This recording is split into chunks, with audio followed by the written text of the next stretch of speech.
Film mig. Hej og velkommen til Elverdams TV. Vi er her for at interviewe de to børnearbejdere.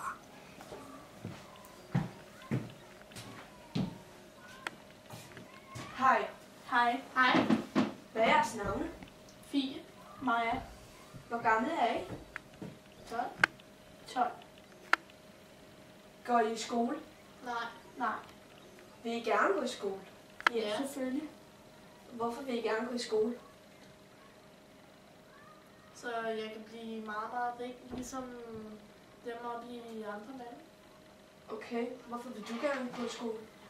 Altså, jeg vil gerne få en ordentlig uddannelse og et godt job, så jeg kan tjene mange penge og få et stort hus og en god familie. Hvad vil I gerne blive, når I bliver større? Jeg vil gerne blive lærer. Jeg vil gerne være læge. Okay.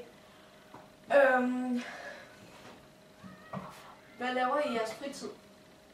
Vi har ikke rigtig en fritid, men altså... Nej, jeg mener, hvad laver I i jeres dagligdag? Ja. Altså, vi er jo på lossepladsen, og der samler vi alt mulige ting som plastik og så brænder ting på computer. Slår man så meget? Ja, der er også mange kemiske stoffer. Okay. Er I nogensinde blevet overfaldet? Ja. Okay. Har I nogensinde brækket noget? Altså, jeg har, fordi så væltede jeg over sådan en stor rød plastik. Undskyld, men var det svært at tjene penge til? Ja. Hvad får I til løn? Altså, vi sælger de ting, vi samler.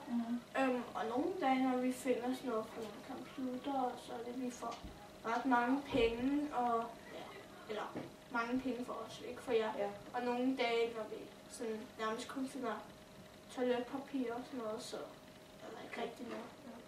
Bor I i et hus? Ja. Hvem bor I sammen med?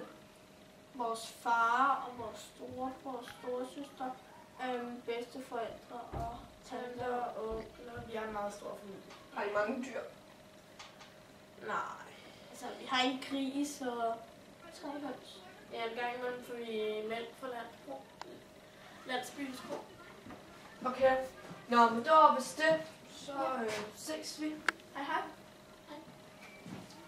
Og det var Elverdams TV.